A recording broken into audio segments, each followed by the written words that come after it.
তোমার অসীমে প্রাণ মন রয়ে, যত দূরে আমি ধাই, কোথাও দুঃখ কোথাও মৃত্যু বিচ্ছেদ নাই,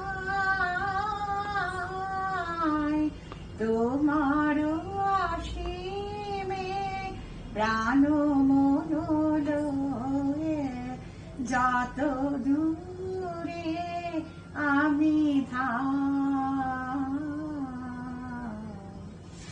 নমস্কার, আমি শর্মিলা ঘোষ।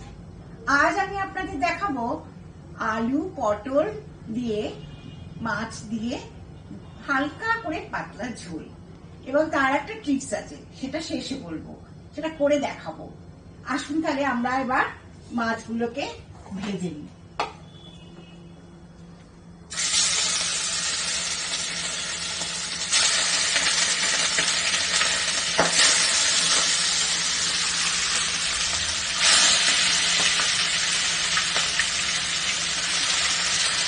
মাছগুলোকে আমি অন্তত 45 মিনিট আগে করেছি। এটা নুন হলুদ মাখিয়ে রেখে দিয়েছিলাম, একটু ম্যারিনেট হবে বলে।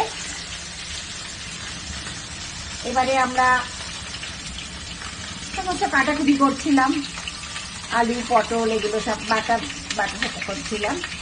এবারে মাছগুলো ভাজা হলে তারপর এক পিস করে উল্টে দেবো। খুব ভাজবো না, আবার খুব হালকাও করবো না, কারণ ঝোলে দিলে মাছগুলো নষ্ট হয়ে যাবে, সেই জন্য।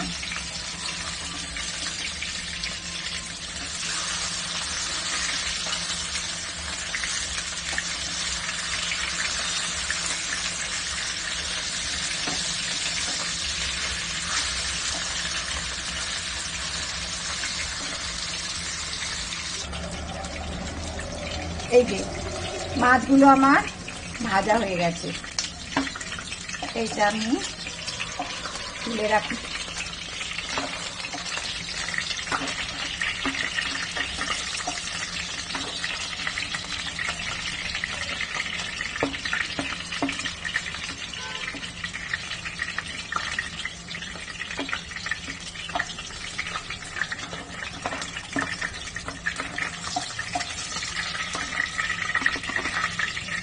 এবার আমি আর বাকি 3টে মাছ ছেড়ে দিয়ে আমি অন্য কাজ করব।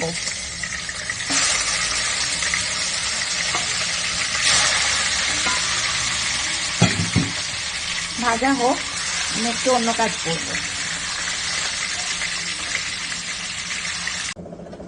এই যে দেখছেন, আমি মাছগুলো, এই 3টে মাছ দেওয়া ছিল, একটা দুটো আর এই মুড়োটা, খুব ভালো করে ভেজে তুলে রাখলাম। এবারে কড়াই একটু তেল দিলাম। আচ্ছা, এবারে দেব জিরে, গোটা জিরে আর শুকনো লঙ্কা।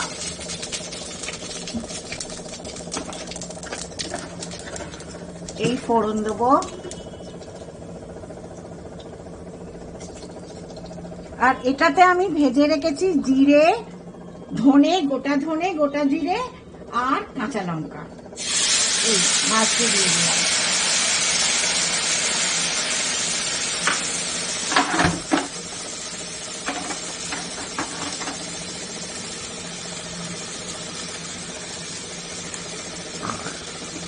ভাজতে দিয়ে দিলাম। আমি কিন্তু পটল আলু গুলোকে একবারেই ভেজে নেব, বেশি ভাজবো না। নুন দিয়ে একবারেই ভেজে নেব। আসলে আমরা একটু হালকার ওপর খাই, তো ঝোলটা একটু বেশি করেই করছি, কারণ আমার একজন গেস্ট আসার আছে, তো ওর একটু শরীর খারাপ, থেকে উঠেছে সবে, তাই বলেছে পাতলা করে পটলের ঝোল করবো, আর এমনি লম্বা লম্বা মাছ ভেজে দেবো। খেতেই চাইছিল না, আমি বললাম না আমি হালকা করেই করবো। একটু ভাজা ভাজা হয়ে গেলে আলু পটলগুলো ছেড়ে দেবো। আলু পটলগুলো যেই ভাজা ভাজা হবে জল ঢেলে দেবো। ততটা আমি ঝোল রাখতে চাই, মাছগুলো দিয়ে ফুটতে থাকবে। আর ট্রিক্সটা লাস্টে বলবো।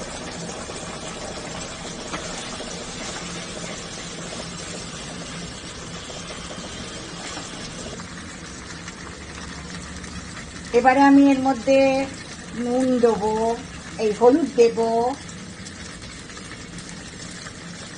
একটু হালকা করে কাশ্মীরি মির্চ দেব,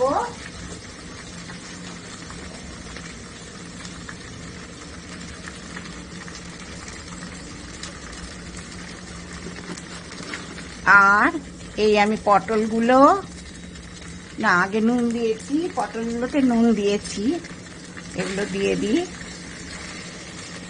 এগুলো এর সঙ্গেই ভাজা হবে, যতটুকুন হয় ততটুকুনি, কারণ আমি ঝোলটা রিচ করব না।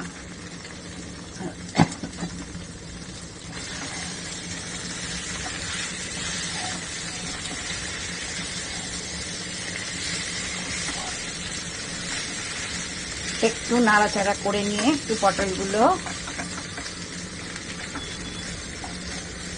মানে সে একেবারে অসুস্থ অবস্থা থেকে উঠেছে, সেই জন্য একদমই হালকা করব। আমি যদিও নিজে করি যখন পটলগুলো ভেজে নিয়ে, আপনারা ভেজেও নিতে পারেন হালকা করে, আলু পটল আলাদা করে ভেজে, তারপরে মশলাটা কষে জল দিয়ে ফুটতে দিলেই সেদ্ধ হয়ে যায়। আলু তো পাতলা পাতলা করে কাটা থাকে। এবার দিয়ে দেবো, এবারে আমি আলুগুলো দিয়ে দেবো।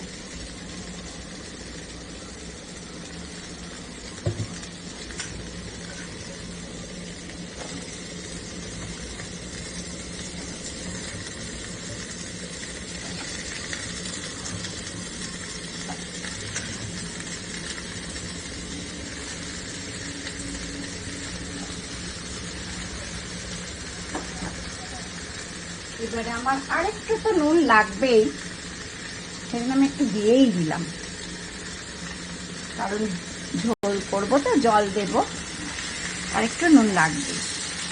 এবারে আমি এটাকে উল্টে পাল্টে একটু নেড়ে নেড়ে ঢাকা দিয়ে দিয়ে একটু ভাজবো। তারপরে এখনকার মতন একটু নাড়াচাড়া করে ভাজা হবে। ঢাকাটা দিয়ে দিই।